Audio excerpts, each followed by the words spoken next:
Je, wewe unatamani watoto wako wapendane na wapunguze kugombana kila kati? Salamu alaikum warahmatullahi taala barakatu. Mimi naitwa Asfar, ni mpenzi wa mazungumzo kuhusu malezi na makuzi ya vijana na watoto. La kwanza, usipendelee.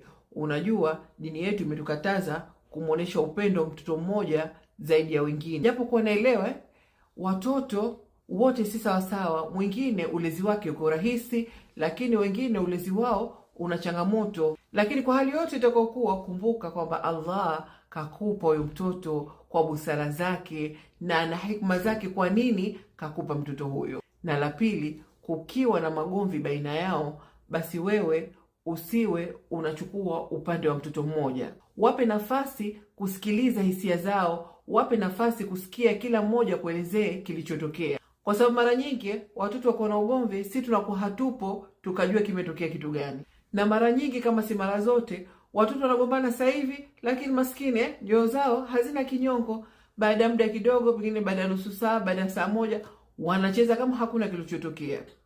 Kwa hiyo umuhimu wewe usiwe unachukua upande au kutoa suluhisho, kwa sababu hata ugomvi wa watoto ukimalizika, bado katika nyoyo zao wanabeba kumbe wewe unampendelea mtu fulani, kwa hiyo mie hata nikija nikaleta kese hakuna mtu anonisikiliza. Na la tatu, hilo ndo kabisa usifanye. Usimfundishe mtoto mmoja kwa kumtukuza mtoto mwingine. Wewe unanisikiliza kama dada yako, unaona kakako watoto wanampenda kwa sababu mpole. Hii inajenga chuki mbaya sana kwa watoto. Ndio maana subhanallah, utakuta familia nyingi sasa hivi watu wana maugomvi, ndugu hawapatani.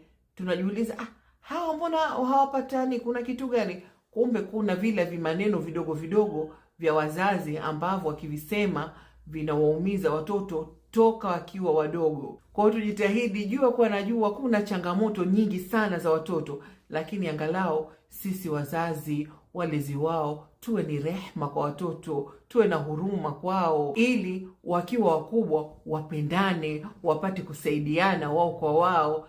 Na kila familia ikiwa na watoto ambao wanapendana, basi na jamii pia tutaona watu sote tunapendana na tunakaa kwa amani.